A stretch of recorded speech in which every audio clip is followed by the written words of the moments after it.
Louisiana Eats is brought to you with support from Zatarain's, maker of New Orleans pantry staples like Creole mustard, fish fry, and jambalaya mix since 1889.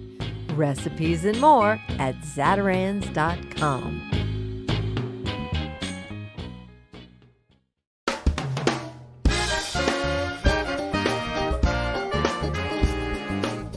From our studios in the Southern Food and Beverage Museum in New Orleans, this is Louisiana Eats.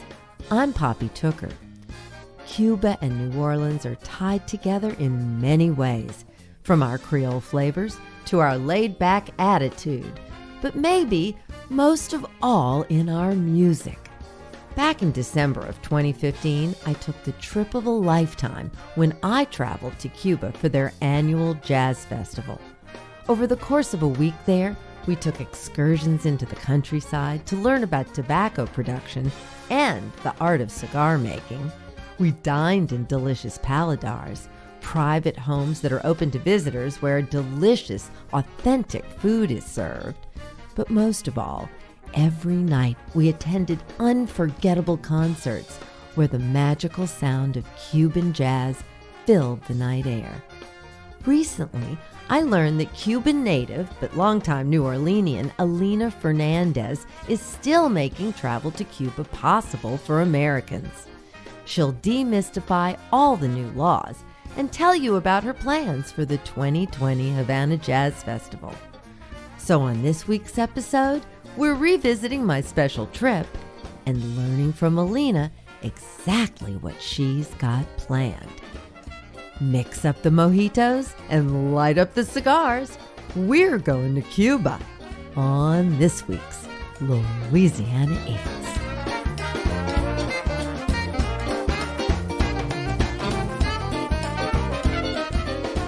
Since 1978, Havana has been home to its very own jazz festival, one that few Americans have ever been able to experience due to the embargo between the two nations. After the Obama administration began thawing relations with Cuba, the Preservation Hall Jazz Band joined the 2015 festival's lineup. In a stroke of incredible luck, I was able to accompany the band, joining them on their landmark excursion to Cuba. For an unforgettable 8 days and 7 nights, I toured farms, visited markets, and ate at delicious paladares, which are restaurants operated in private homes. With my trusty sound recorder in hand, I chronicled every moment of that experience. The highlights of that December 2015 trip began on the bustling streets of Havana with our tour guide, Viviana.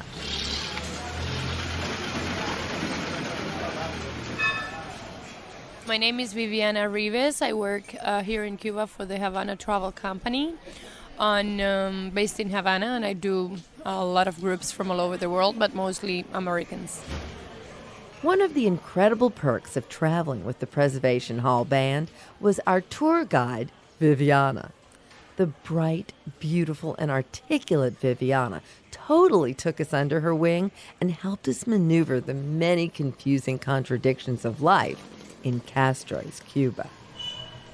Viviana, I'm really curious to hear from you about the changes that have taken place in the last few years over the farmers' ability to sell direct to restaurants, paladores, and that sort of thing, instead of having to go through the government. There's been a lot of measures related to that as a way of motivating people to go back to the fields and become farmers. So one of the measures is precisely that one. Now they can sell directly not only to paladares but also to hotels. They can sign contracts directly with the hotels and become their official providers. Now, you're going to take us into Old Havana, the old part of the city. What makes Old Havana different and special? I think what it's most important about the old Havana, it's all of the work that it's being done to preserve that part of the city. That it's said to be the colonial part, but most of the buildings, I mean not most, but a lot of them are from also the Republican period. So it's the historic center in general, and it's the history of Cuba, counted through the buildings.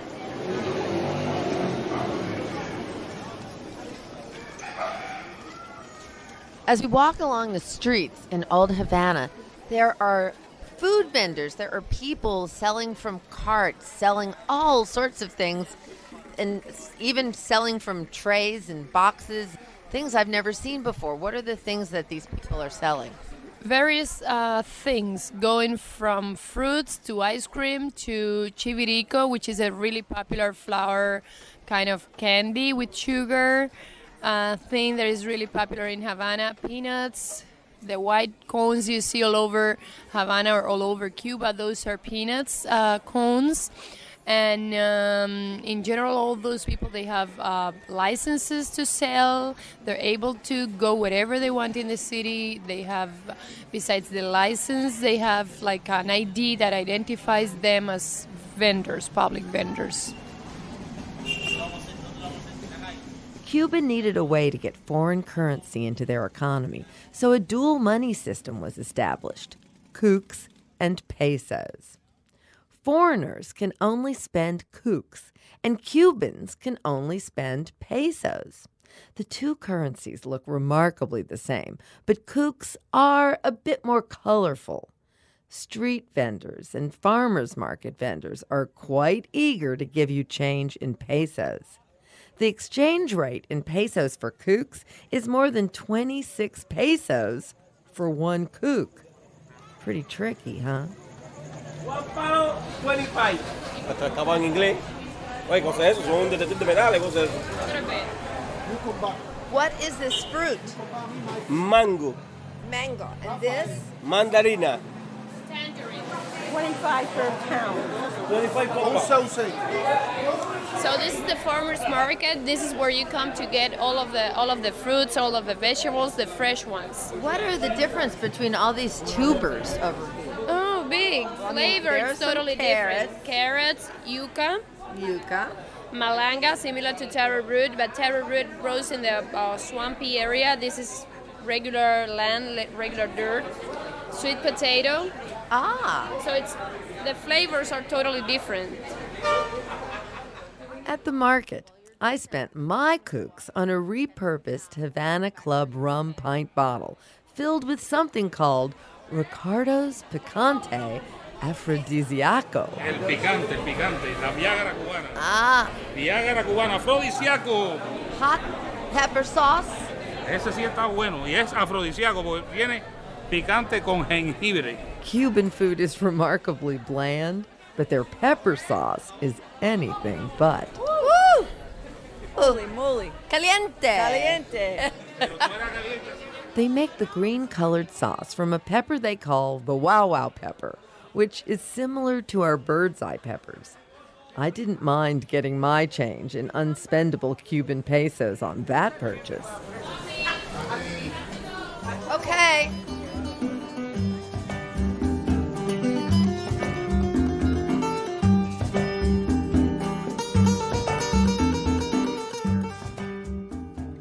Our next stop was a historic chocolate shop in Old Havana. But then here in Havana, they have this small place, and they make candies. Then you can have a hot chocolate, a cold chocolate, and sometimes, most of the times, they have coffee. At some point, Belgium was importing a lot of chocolate from Cuba. So, Viviana, explain to me, why is this the Museum of Chocolate? they created the Museum of Chocolate here with many of the molds and many of the cups to drink chocolate that were collected in the old Havana, and they did like a museum here to exhibit those items. It was brought to Cuba by the Spaniards from Mexico, and then chocolate, it's said to be the drink of the gods, so it was very popular in Cuba. And nowadays we have a very big cocoa plantation in eastern Cuba, and we even export that product, the cocoa or the chocolate already made, already pre-made or whatever, to Belgium. So you go all the way from growing it to making it right here in Havana. Yes.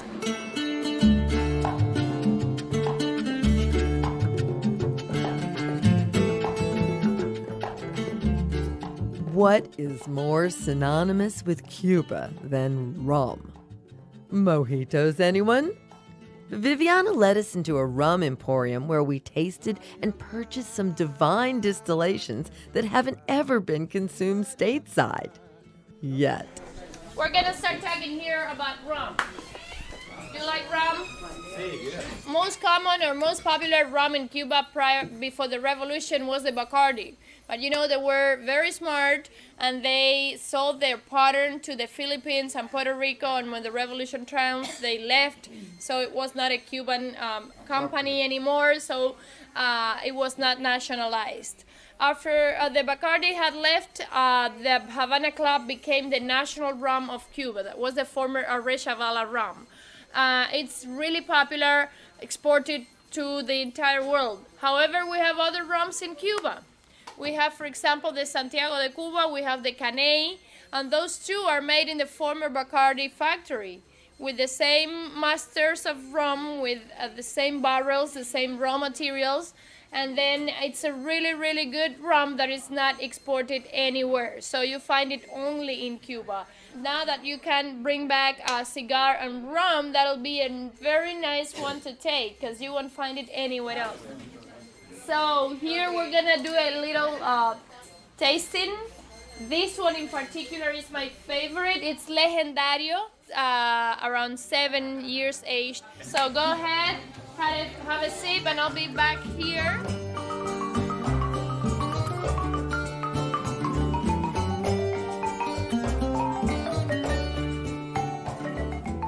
The other most sought-after souvenir besides rum is, of course, cigars.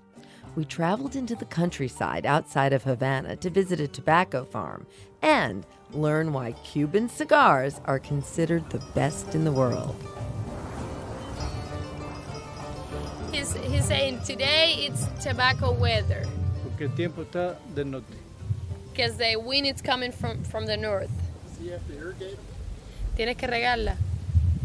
Mejor año de tabaco, el año que no llueve nada. Best year for the harvest, for the crop, the year in which it doesn't rain. Pero que haga frío. But with cold weather. So he has 32 acres here. 150,000 plantas. And he plants 150,000 plants. Todo manual. Everything by hand. Plantamos planta por planta. One by one. Y recogemos hoja por hoja. And they harvest leaf by leaf. Se necesitan 5 hojas diferentes. To make a good cigar, you need 5 different leaves. De 2 variedades de plantas. Of 2 varieties of plants. Una, tabaco negro de sol. One, black tobacco, the sun variety. Que es este. This one. El otro, tabaco negro tapado. The other one, tabaco negro tapado, would be the one that you cover with like a mosquito net. Pero el aroma, que es muy importante. But the smell, which is the aroma, which Como is dicen los very libros, important. se produce a pleno sol. It's produced under the sun. And where did he learn all that? I think here. Dice que dónde aprendiste todo eso. Esto es una tradición. This is a family tradition. La mejor universidad. Best university in the world. How many generations? ¿Cuántas generaciones? 3. 3. Gracias. Pero lo vamos a invitar a tomar un café. Now he's going to invite you to drink a coffee. Y le vamos a demostrar cómo se hace un puro. And he'll show to you how to make a cigar. Para que vean el por qué se dice que es el puro de la mejor tierra que hay. So that you see why it is said that it's the best tobacco land in the world. So let's go through here. Kelly, you want to come closer a little bit in between here? So this is the first wrap, the one that he has in his hands now. A esta hoja se le quita el nervio central. You take out the central nerve of the vein of the leaf. La ponemos de forma escalonada. And then you put one half on top of the other half of the leaves. Después vamos a utilizar las hojas de tripa. So then he's gonna use the filling, the inside part. Same part, but different position within the same plant. Estas hojas tienen. So this one is the flavor or the strength of the cigar. This one is combustion, and this one is aroma. Then you put it in this press, and then for 30 minutes they put it over there. In the very corner there is a kind of artisan-made press. After 30 minutes they cut all what is left, what is out of the mold. And then they turn the cigar and put it again. 10 more minutes.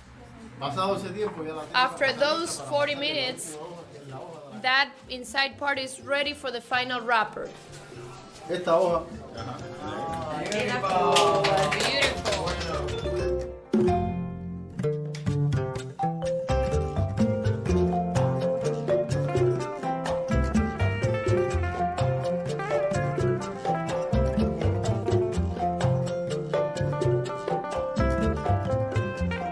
As you can imagine, we'd worked up quite a hunger. Our meal in a countryside paladar located on an organic farm was by far one of the most memorable and delicious. Interestingly, most Cuban food is organically grown. Why? Because they haven't had access to the chemicals and pesticides that have polluted our American agriculture. We were greeted by Mrs. Garcia, the beautiful blonde and very pregnant farmer's daughter who had prepared our lunch. Mi nombre es Rachel García y acá estamos en la finca ecológica El Paraíso. Esta es la primera finca orgánica en Viñales. So she just said they've been 5 years with the condition, with the classification of national excellency, because everything is organic. Organic. All organic here. Yes. What are some of the foods that you cook? Bueno, acá hacemos el cerdo. So pork, lamb, chicken, rice and beans, a lot of vegetables like squash, like yuca, like sweet potatoes, goat also, all kinds of things, but all made with charcoal, vegetable charcoal, cooked with the vegetable charcoal ovens, kind of. Yes, very rustic and beautiful. What was your motivation in doing this?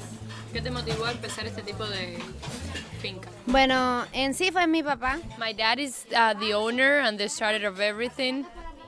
She runs the food business after people started to come here looking for food, but he was the one that created the whole idea. Así que aquí está. I asked if I could meet her daddy, the farmer. So she took me around to the outdoor kitchen to meet him. Third world kitchen conditions prevailed as chickens were slaughtered and roasted over open fires and dogs roamed free in the muddy yard. Hola. Hola. ¿Qué tal? Bien, Hola. bien. I would like to know what motivated you to begin farming organically. Esto era un lugar. This place right here, it's 204 meters above the sea level. Que para poder And to be able to grow things here, they had to do a lot of terraces. Entonces, de la mejor forma que se produce. So the best way to produce here, it's doing it in an organic way. Esta finca es excelencia nacional en Cuba. The farm is National Excellency. That's a kind of title awarded to farms in Cuba by national institutions like the Ministry of Agriculture, for example. Hacemos producir todo el año. They do rotations all year round. Una de las cosas que me motivó So that organic kind of producing was what motivated him. That's the way it used to be before. So he's like taking back those traditions of not using machines but animals. How long has your family been farming? ¿Por cuánto tiempo su familia ha estado en la agricultura? No, ellos siempre estaban en la agricultura. Since he was born, always. Lo que nos dedicábamos a otro tipo de cultivo. But they would do other kind of crops and harvesting. Hoy reconozco que la agricultura orgánica es lo máximo en el mundo. Now he recognizes that organic agriculture is the best thing in the world. Well, the food is very delicious. And so your daughter is that delicious cook. Is this old family food? Is it food that she has created? esa parte de So his daughter runs all the kitchen thing, all the food thing. But I think it's all traditional food from the Cuban countryside. How long have people been coming to your restaurant here? Bueno, esta finca... After the hurricanes, Gustav, Ike, and Paloma in 2008, the farm was devastated. Y más o menos hace tanto... 3 years ago, they started to recover. Does the state officially recognize organic? Sí, ejemplo, yo tengo... Yeah, the state does it, and actually he's given more land for what he's doing. And then he has contracts with the state to provide food to the senior care center and the maternity home. Also, they have contract, and he's the one that provides the food directly to them. And also a lot of houses who have rooms for rent in Viñales, they buy directly from him. Is it very difficult to farm organically here? ¿Es difícil producir orgánico? No, yo pienso que no, que lo que hay que tener es deseo de hacer las cosas. You only need to have the will to do it.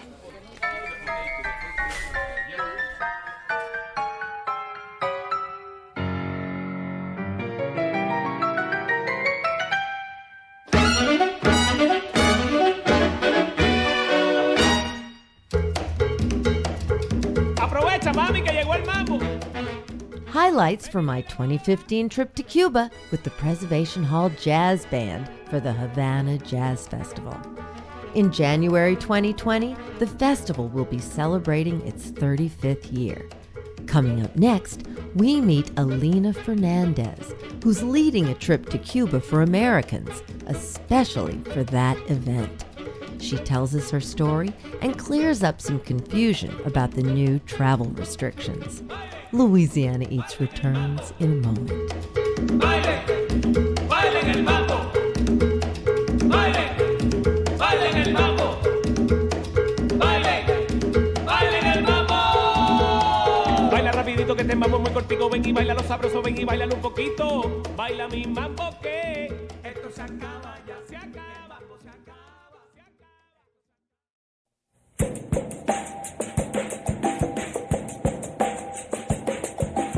I'm Poppy Tooker, and you're listening to Louisiana Eats, edible content for Louisiana food lovers.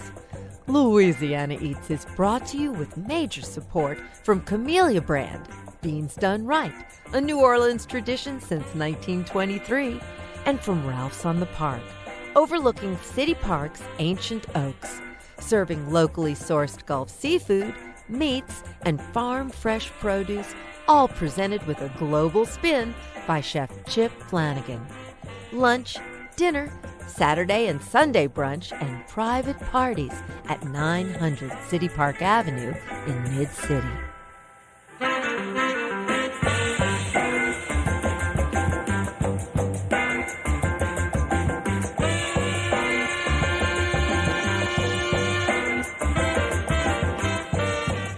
My name is Alina Fernández, and I am the president of Cuba Travel New Orleans. Alina Fernández is a Cuban native who immigrated to New Orleans with her parents at the age of 9. The year was 1967, 6 years after the United States officially severed diplomatic relations with Cuba. Alina wouldn't return to her childhood home of Havana again until 1992. That same year, she opened Super Saver Travel, the first agency in Louisiana to be licensed by the U.S. Treasury Department to operate as a Cuba travel services provider. Today, she's the president of Cuba Travel New Orleans, a company that specializes in organizing legal trips to Cuba. The Louisiana Eats crew joined Alina in her office, located just off Airline Drive in Metairie. Before we talked about her travel agency, I wanted to know what motivated her to connect Americans with the Cuban people. I began by asking what inspired her to take that very first trip back to Havana 25 years after she and her family left it behind. Good question. I left when I was 9, but my heart never left Cuba, even though I left young. I always had the blood, the Cuban blood in me. A lot of people come from Cuba and they come young and they forget about Cuba. But it was not me. So I always wanted to go back, and I always said, one day I will go back. And I did, and I'm very happy I did.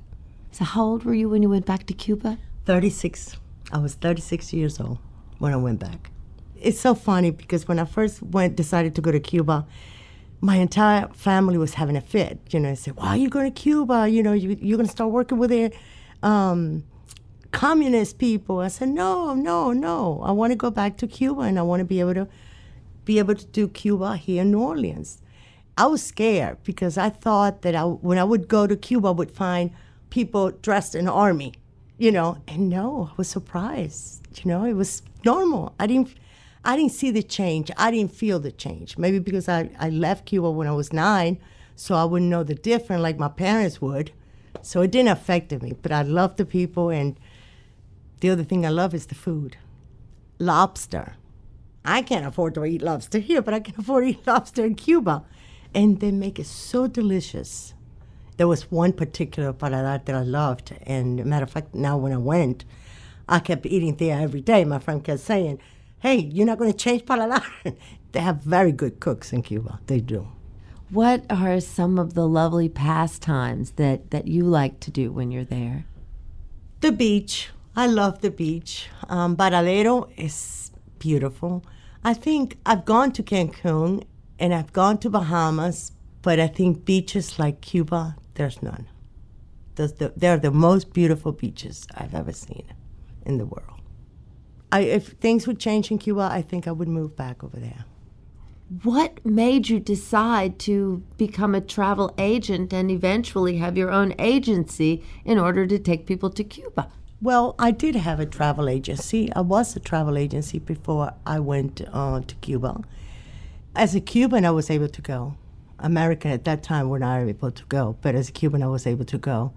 And we didn't have no travel agency here in New Orleans to serve the Cuban people. And that's when I decided to open Super Saver Travel. And now I am with Cuba Travel New Orleans. We're trying to get the New Orleans to come to Cuba with us. Currently, Alina's travel agency is offering a January 2020 trip from New Orleans to Cuba for the 35th annual Havana Jazz Festival. When I went with the Preservation Hall Jazz Band back in 2015, that excursion was licensed as a people-to-people exchange, one of the 12 categories of travel authorized by the U.S. government. In June, the Trump administration eliminated people-to-people travel to Cuba, and since then, many Americans are under the false impression that they can't visit the country anymore. With over 25 years of experience leading trips to Cuba, Alina has been able to navigate the policy changes that inevitably happen with each new presidential administration. There's a lot of confusion out there, you know, especially Americans. They're very confused. But this has happened before. I mean, I've lived it.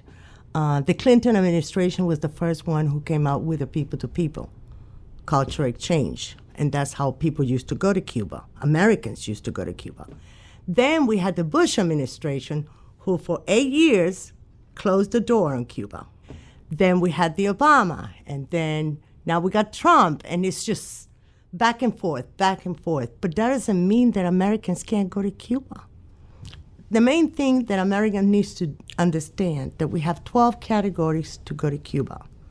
And yes, President Trump did remove the people-to-people, but we still have support of the Cuban people. I have worked more with the support of the Cuban people than with the people-to-people. So the category that you're traveling to Cuba under is referred to as the support of the Cuban people? Yes, it's a category that allows you to go to Cuba. And what does that mean, really? What that means is that you're going to go to Cuba and you're going to support the Cuban people directly to their economy. Instead of going to the government's restaurants, you're going to go to their restaurants. You're going to eat at the paladares, which paladares are restaurants that people have made from their home. They had a home, a big home, and they turned it into a restaurant. It's just like when you go to Cuba and you stay in a casa particular, like bed and breakfast, you directly helping the economy for that Cuban person. So it's in support, so they feel supported. And I always done that. When I even brought donations to Cuba, I always get private taxi, driver. I try to help the Cuban people. Years ago, even though when we had people-to-people category to go, we still had to go to all these red tapes. You had to have a license, a specific license that allowed you to travel to Cuba under that category. Obama eliminated that, which that was good. So Americans are even more free now to travel to Cuba because you don't need to have a specific license. You go in a general license. And what does that mean? It means that you don't have to ask permission to the government, to the United States government. The only requirement you have is you have to have your paperwork for 5 years. And that means have a record of what you did in Cuba. But it's easy. Nowadays, it's more easy than years ago. Alina's travel agency's package trip to Cuba complies with the Support for the Cuban People travel category in several ways. By participating in the Havana Jazz Festival each night, travelers support the Cuban musicians and attendees. And during the day, the itinerary includes visits to music schools, museums, tobacco farms, and paladares. This gives Americans the opportunity to engage with the locals directly. You have a very exciting trip planned in 2020, and I was fortunate enough personally to have traveled before to the Havana Jazz Festival. Tell me the inspiration for this trip. Why did you decide that this was something you wanted to take people from New Orleans to Cuba to see? Hey, we are in the city of jazz. And there's a lot of comments between Cuba and New Orleans. I just think it was needed for a travel agency to step up and say, okay, New Orleans, if you want to go to Cuba for the Jazz Fest, in support of the Cuban people, and to participate, we are here to serve you. We are here to make that happen. There's going to be musicians from all over the world. We have musicians from the United States. We have musicians from Australia, Spain, Germany, you name it. And it's good to go because you're going as a group. You're not going to be lost. So what can I do and what can I not do? Everything is by guideline, by the regulation. So you're not doing nothing that is illegal. What are some of the other special experiences that people will have on the trip with you? Well, I think one of the best of all is going to be going to a tobacco farm. But it's not just a tobacco farm. This is a famous owner of a farm. His name is Hector Luis Prieto. He is the most popular tobacco farmer in Cuba. We're definitely going to go to see fine art. And we're also going to see private painters that are going to be selling their paint at a reasonable price. So there's going to be a lot of interaction with the Cuban people. Cuba has been the prohibited apple for 60 years. The one who's being left out are the Americans. All over the world, people go to Cuba. The Canadians, #1 of tourism in Cuba, and the Spaniel. So any American that has the opportunity to go to Cuba is going to take advantage of this trip and go.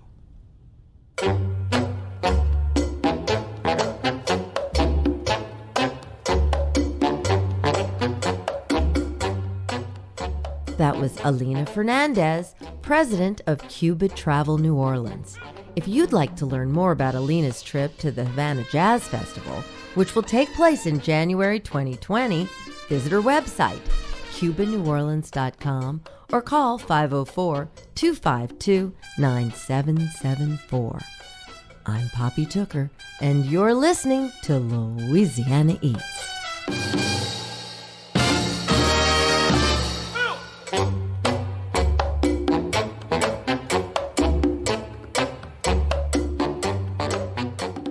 Which bean is most closely tied to Cuban cuisine? Stay tuned. And we'll answer that question when we come right back.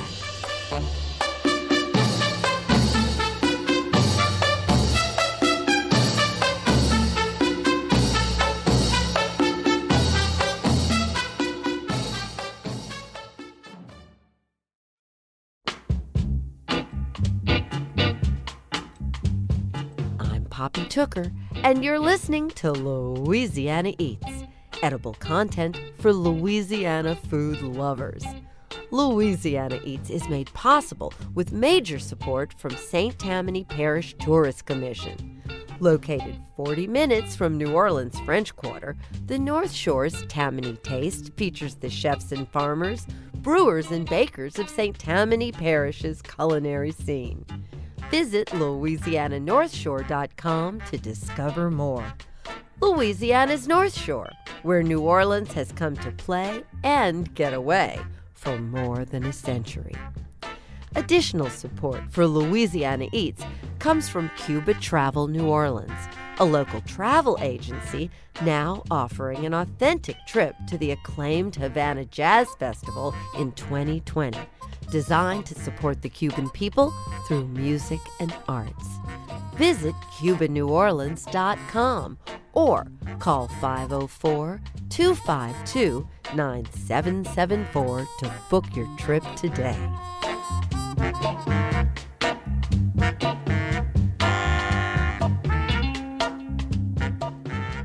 Here's this week's culinary quiz question, brought to you with support from Popeye's Louisiana Kitchen.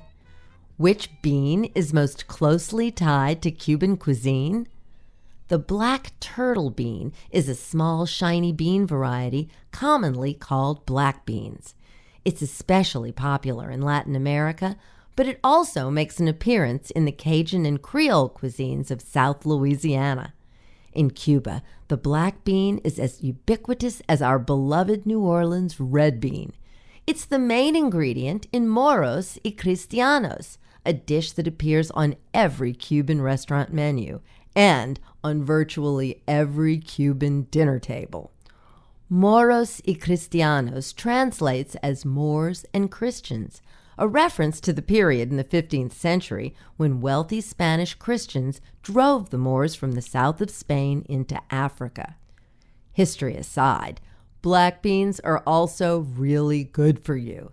They're packed with a powerful 7 grams of protein in each half-cup serving and contribute over 7 grams of fiber as well.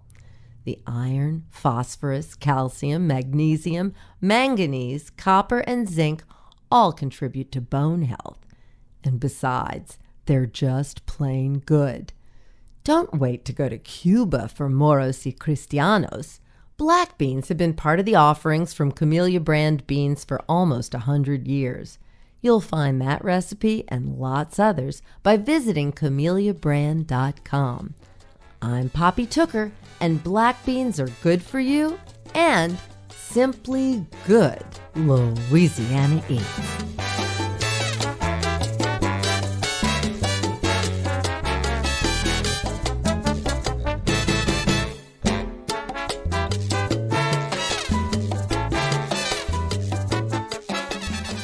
My name is Orlando Vega of Congreso Cubano. Orlando Vega is a Miami transplant and the son of Cuban immigrants. Orlando has taken his passion for his grandmother's Cuban meals and turned it into a thriving catering business, Congreso Cubano. He stopped by our studio to tell us all about how he's keeping his Cuban roots alive here in New Orleans and how he plans to take over the world. Congreso Cubano was a brainchild of just homesickness. I one day decided to make some medianoche sandwiches, and everyone loved them. And then I think one day I decided to make some carne asada, and everyone loved it. And then the next day, my friend and I posted up outside the Marigny Opera House with a table full of Cuban sandwiches. I didn't even have a name. I think we had 20 sandwiches there and some fried plantains. And we sold out in half an hour flat. And when someone asked us, what are you guys called? My good friend Paul just blurted out Congreso Cubano. And we lived on Congress Street. And And it stuck. I loved it, and I rolled with it, and it has become the beast it is today. Well, it really has become a beast. You know, you may have popped up on a lot of people's radar when you appeared in 2017 for the first time at Jazz Fest. You don't have bricks and mortar, but you got a big catering business. So tell us about all that. I'm trying to sell the story more than than we are making a huge profit every night. We're not selling food that's high luxury end. Our mission statement is to share the flavors of Cuba that we feel have such a significant place in New Orleans history, to share those flavors with our community and share them in a non-alienating way. This is comida casera y cocina casera. This is home food. This is sharing food. This is family food where it comes from. And we don't want to dress this up. I don't want to serve you my grandmother's dish for $40, full of bells and whistles and with all the frills. And we want to serve this to you the way we grew up enjoying it, which is non-alienating, humble, inviting, in an inviting way. So we love our story. We love what the story our food is trying to tell. But also it's a story of knowing your limitations. The only capital I invested when we started this was my tax return for 2015, I think it was. And slowly, I started rolling croquetas out of the trunk of my Honda Element and putting things together on little picnic tables in yards without any equipment. And it was very organic. And we wouldn't be here without the friends and family supporting us. But yeah, we had a lot of limitations. We still do. We don't have a brick and mortar. So it's all about really sitting down every month and saying, how much more can I bite off for the next month? How can I grow this 5%, in the absence of a $500,000 check to turn this into your dreams overnight? It's a matter of little baby steps. I'd love to hear the story of what inspired you to bring Cuban food, your style of Cuban food, to New Orleans. More than anything, it was New Orleans that inspired me to bring Cuban food back up here. I grew up in Miami, thinking that Miami was by far the most Cuban city outside of Cuba, with the deepest Cuban roots and the longest Cuban history. And upon moving here, almost immediately, I discovered how wrong I was, that Miami, as a city barely exists into the 19th century. But by the mid-19th century from New Orleans, we had famous Cubans like Narciso Lopez trying to launch revolutions, Cuban revolutions from here. And so the Cuban history here just really is 2-3 times as deep as it is in Miami. And that fact blew me away. And it seemed like something that someone had to bring to the table. If it wasn't me, it was just missing. You have such an interesting family background because you grew up in Miami. You're the first generation of Cuban immigrant parents, but your family has ties to Spain and Cuba. Tell us about your extended family and what you've learned from them. So yeah, another place of symmetry there. My family's spread across basically all the places that influenced the building of New Orleans. My family, they were all born in Cuba. My parents, both sides of the family, left when they were teenagers to Spain, where my uncles and aunts and cousins and grandparents still live in Sevilla, in Andalusia. And as you may know, Sevilla, half of what we see around us, all the iron, the brickwork, is straight from Sevilla during the Spanish period. So that's where I grew up going to see my family. I wasn't allowed to visit Cuba until recently. So that was already in my blood. I was born in the United States, raised in Miami, so it kind of brought it full circle, 90 miles from Havana again there. But having that whole journey, I guess, behind my history just gave me a lot of perspective that I think a lot of people from just one place with a family, deep roots in a certain place don't have. And when I came to New Orleans, I saw a city built by Cubans from Spain and so on, and it just seemed like a logical extension of that story. When did you get to visit Cuba for the first time? After several years of petitioning, I was allowed to visit Cuba last year for the first time.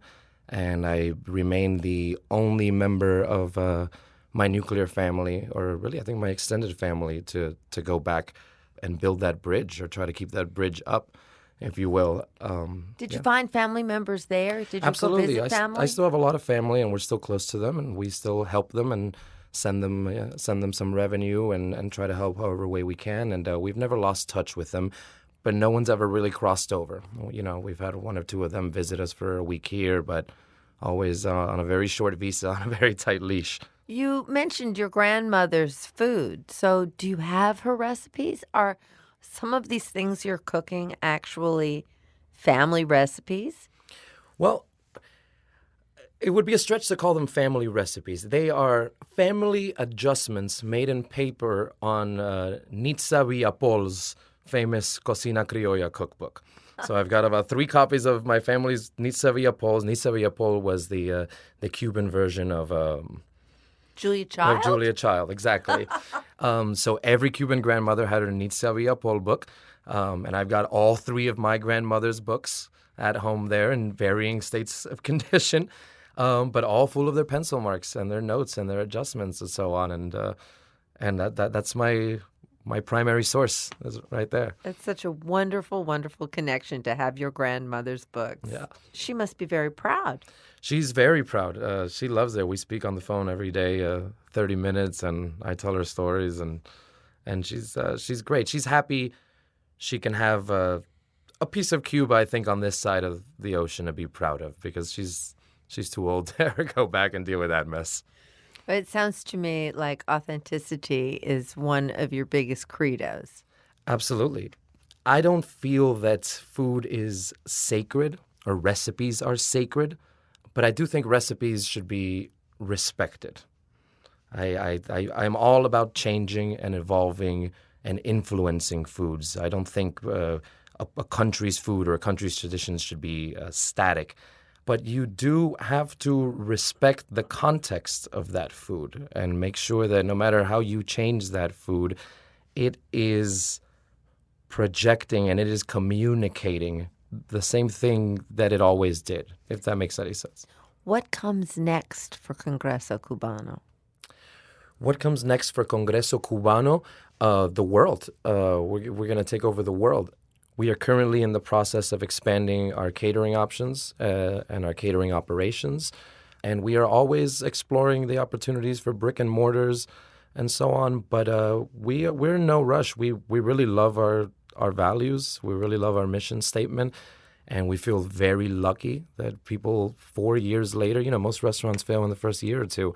So that 4 years later, people still find our food and our flavors to be as fascinating as they do. It's a godsend. It's a blessing. New Orleans is a creature of habit and tradition, and I think there are a lot of people here doing amazing food that pays great homage to our Creole and Cajun tradition. But there's still a lot of room for more, and people are very hungry for it. And in many ways, as I've expressed, I think this is an integral part of our Creole and Cajun tradition, this food as well.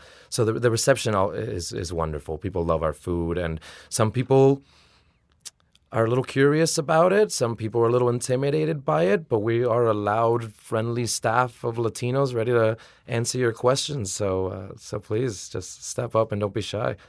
Well, I think New Orleans is lucky to have such an authentic piece of Cuba here in you. So thank you so much for telling us your story and coming to see us on Louisiana Oh, it is my absolute pleasure. Muchísimas gracias. That was Orlando Vega of Congreso Cubano.